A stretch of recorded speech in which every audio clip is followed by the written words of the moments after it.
اڈولف Hitler 20 April 1889 کو Austria کے ایک غریب گھرانے میں پیدا ہوا۔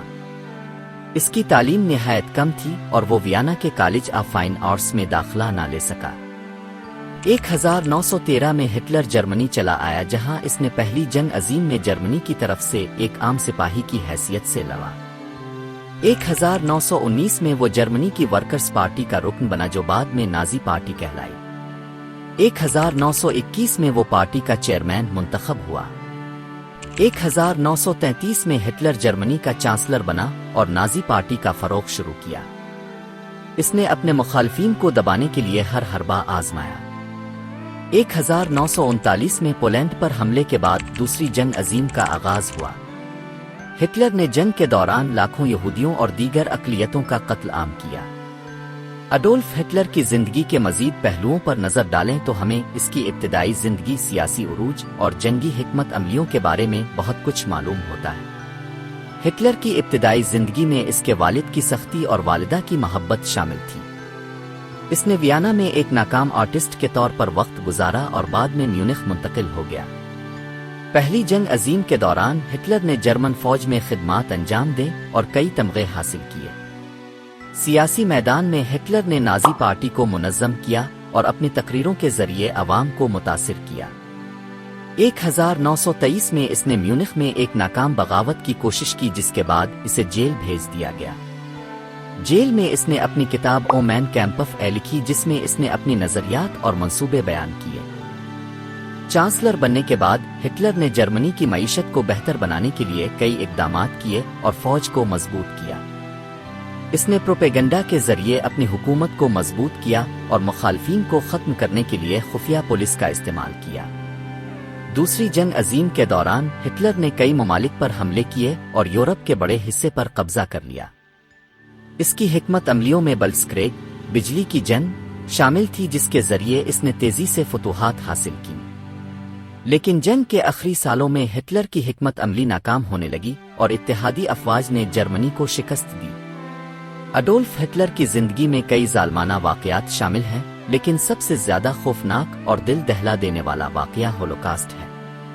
ہولوکاسٹ کے دوران نازی حکومت نے تقریباً 60 لاکھ یہودیوں کو منظم طریقے سے قتل کیا۔ اس کے علاوہ لاکھوں دیگر افراد جیسے روما سلو معذور افراد اور سیاسی مخالفین بھی اس ظلم کا شکار ہوئے۔ ہولوکاسٹ کی شروعات 1933 میں ہٹلر کے اقتدار میں آنے کے بعد ہوئی۔ نازی حکومت نے یہودیوں کے خلاف سخت قوانین نافذ کیے، انہیں معاشرتی اور اقتصادی زندگی سے خارج کر دیا اور ان کے کاروبار اور جائیدادیں ضبط کر لیں۔ یہودیوں کو مخصوص علاقوں میں رہنے پر مجبور کیا گیا، جنہیں گھیٹو کہا جاتا تھا۔ 1941 میں نازی حکومت نے حتمی کے نام سے ایک منصوبہ شروع کیا، جس کا مقصد تمام یورپی یہودیوں کا قتل عام تھا۔ یہودیوں کو حراستی کیمپوں میں بھیجا گیا، جہاں انہیں گیس چیمبرز میں مارا گیا، بھوک اور بیماریوں سے مرنے کے لیے چھوڑ دیا گیا۔ ان کیمپوں میں آؤشوٹس تربلنکا اور سوبی بور شامل تھے۔ ہولوکاسٹ کے دوران نازی حکومت نے اپنے جرائم کو چھپانے کی کوشش کی، لیکن جنگ کے بعد اتحادی افواج نے ان کیمپوں کو آزاد کرایا اور دنیا کو ان مظالم کے بارے میں آگاہ کیا۔ یہ واقعہ انسانی تاریخ کا ایک تاریک باب ہے اور ہمیں یاد دلاتا ہے کہ ظلم و ستم کے خلاف ہمیشہ کھڑا ہونا چاہیے۔ ہٹلر کے دور میں جرمنی میں کئی اہم تبدیلیاں آئیں، جو نازی حکومت کے نظریات اور مقاصد کی عکاسی کرتی ہیں۔